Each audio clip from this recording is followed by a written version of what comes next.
Di antara kita mungkin banyak yang sudah tidak asing lagi dengan penggunaan komponen atau parts elektronik seperti resistor, kondensator, transistor, dioda, dan lain-lain. Namun ada beberapa trik khusus penggunaan komponen elektronik yang bisa diterapkan untuk penerapan alternatif atau penggunaan untuk hal lainnya. Inilah diantaranya. Yang pertama, mendapatkan nilai ohm dan watt resistor yang tidak standar. Ini adalah nilai-nilai resistansi resistor yang standar yang beredar di pasaran pada umumnya. Tetapi ada kalanya kita membutuhkan resistansi resistor yang nilainya tidak standar seperti yang terdapat pada tabel ini. Misalnya jika kita memerlukan resistor dengan nilai resistansi 1390 ohm. Bagaimana caranya? Resistor senilai 1390 ohm bisa didapatkan dengan menyambungkan seri dua resistor standar, yaitu 1 kilo atau 1000 ohm dengan 390 ohm. Nilai resistor yang disusun seri adalah penjumlahan dari keduanya. Contoh lainnya adalah bagaimana jika resistor yang kita butuhkan senilai 5 ohm. Selain disusun seri, resistor juga bisa disusun paralel. Dengan disusun paralel, maka nilainya menjadi hasil perkalian dibagi dengan hasil penjumlahan. Ini untuk dua resistor paralel. Dengan disusun seperti ini, maka kemampuan untuk dibebani dayanya menjadi 2 kali lipat. Misalkan jika resistor yang pertama setengah watt dan resistor yang kedua setengah watt, maka secara keseluruhan kemampuan daya resistor menjadi 1 watt. Selanjutnya yang kedua, mendapatkan nilai farad kondensator yang tidak standar.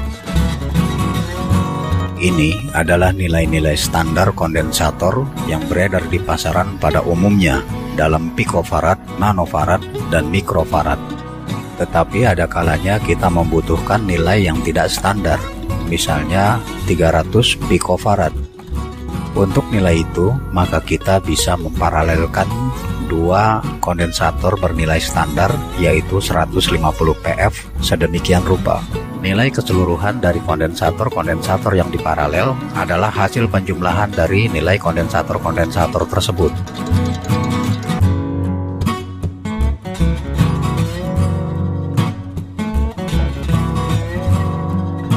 Contoh lainnya adalah bagaimana jika kita membutuhkan kondensator dengan nilai 50 nanofarad. Selain di paralel, kondensator bisa juga disusun seri, tetapi hasilnya adalah hasil perkalian dibagi dengan hasil penjumlahan. Ini untuk dua kondensator.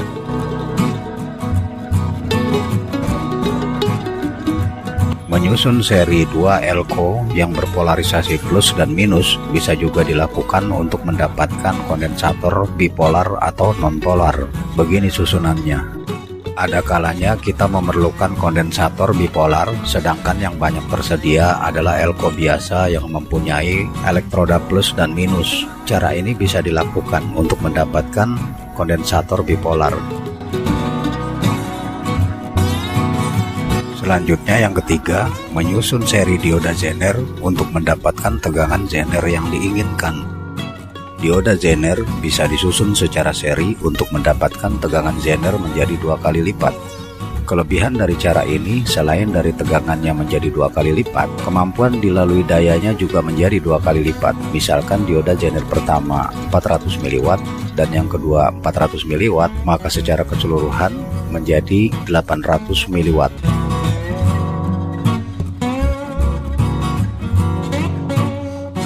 Dioda Zener bisa disusun hingga sebanyak yang kita mau. Selanjutnya, tegangan Zener dari dioda low power dan light emitting diode atau LED. Dioda low power semisal 1N914 atau 1N4148 dapat dimanfaatkan tegangan maju atau VFD-nya sebagai tegangan Zener. Tegangan ini stabil. Dioda dipasang maju dan setiap dioda mempunyai tegangan maju sebesar 0,65 volt. Jika dua dioda, maka tegangannya adalah 1,3 volt. Dalam hal tertentu, ini cukup membantu karena dioda Zener dengan tegangan 1,3 volt tidak ada di pasaran. Contoh lain sebagai pengganti dioda Zener 3,9 volt, 6 dioda 4148 bisa disusun seri dan dipasang maju. 1N4148 mampu dilalui arus hingga maksimal 500 mA. Inilah sisi kelebihannya, sehingga ketika disusun seperti itu, maka ia seakan dioda Zener dengan disipasi daya 1 watt atau lebih. Sekarang tentang LED.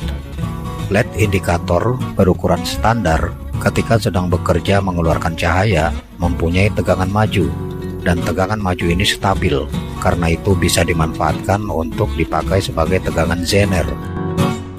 LED indikator merah mempunyai tegangan maju sebesar 1,5 volt, sedangkan LED indikator hijau mempunyai tegangan maju sebesar 1,7 volt.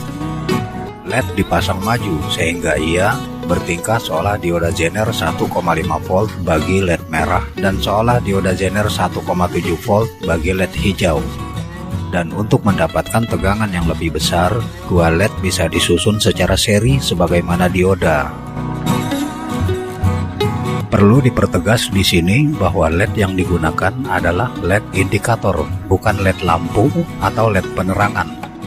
Selanjutnya yang kelima, dioda Zener dari transistor. Transistor bipolar bisa digunakan sebagai dioda Zener dengan memanfaatkan sambungan basis dan emitornya. Begini caranya.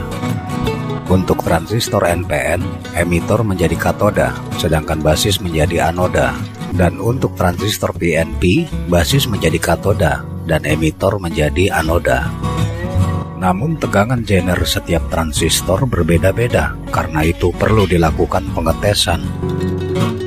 Ini adalah alat tes tegangan Zener yang bisa dibuat dengan mudah.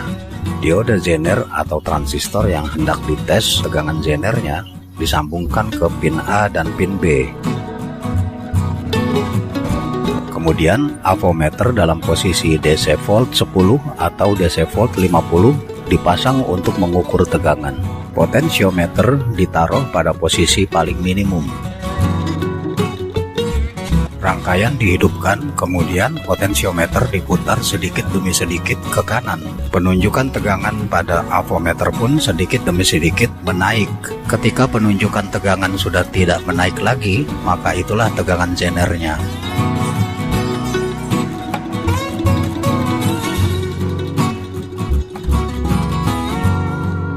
Selanjutnya, solar cell dari LED inframerah. LED inframerah adalah LED yang biasa dipakai untuk remote control. Jika LED ini dihadapkan tegak lurus ke arah matahari, maka pada elektrodanya akan terbit tegangan DC. Tegangan yang dihasilkan memang tidak besar, hanya 1 volt lebih sedikit, dan arusnya berada pada bilangan mikroampere. Karena itu tidak bisa dipakai untuk mencharger baterai atau yang lainnya, tetapi setidaknya bisa dimanfaatkan untuk rangkaian-rangkaian yang berhubungan dengan posisi matahari, atau sekadar pembelajaran kepada para pelajar tingkat pemula tentang prinsip-prinsip solar cell. Selain dengan LED inframerah, prinsip solar cell juga bisa kita dapatkan dari transistor jengkol semisal 2N3055 yang dibuka tutup kepalanya. Ketika disinari dengan sinar matahari, maka di antara basis emitornya terdapat tegangan. Selanjutnya yang ketujuh, speaker, earphone, dan headphone sebagai mikrofon dinamik. Pada prinsipnya, speaker, earphone, dan headphone adalah media yang merubah aliran sinyal listrik menjadi getaran-getaran suara. Untuk media yang mempunyai magnet permanen, prinsip ini sebenarnya bisa dibalik, yaitu getaran-getaran suara bisa menghasilkan aliran sinyal listrik. Karena itu, speaker bisa juga dipakai untuk mikrofon berimpedansi rendah. Di masa yang lalu, speaker biasa digunakan sebagai pengganti mikrofon. Bagaimana dengan earphone dan headphone? Sebagian orang ada yang membuat mikrofon dari earphone bekas. Sampai di sini, usailah sudah ulasan ini. Terima kasih dan semoga bermanfaat.